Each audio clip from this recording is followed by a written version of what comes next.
Glenn मॅक्सवेलच्या पंजाबनं विराट कोहलीच्या बेंगलोरचा 19 धावांनी पराभव करून IPLच्या प्लेऑफच्या शर्यतीतलं आपलं स्थान कायम राखलंय। बेंगलोरचं IPLमधलं आव्हान याआधी संपुष्टात आलंय, तर पंजाबचा हा 10 सामन्यांमधला 5वा विजय असून गुणतालिकेत 10 गुणांसह पंजाब 5व्या स्थानावर आहे।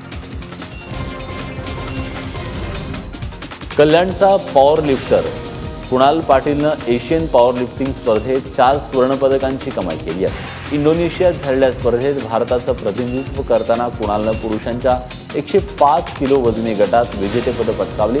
कुणालच्या या यशानं कल्याणकरांची मान अभिमानानं उंचावली आहे। 8 मे रोजी कुणाल घरी परतणार असून कल्याणमध्ये त्याच्या स्वागताची तयारी सुरू आहे। महाराष्ट्राच्या स्वाती शिंदे आणि स्वप्नील शेलार या दोघांचा युवा आशियाई विजेतेपद कुस्तीसाठी भारताच्या संघात समावेश झालाय।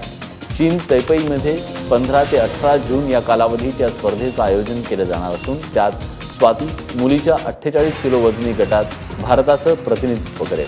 लखनौमध्ये झालेल्या निवड चाचणी स्पर्धेत विजयासह स्वातीनं भारतीय संघात स्थान मिळवलंय।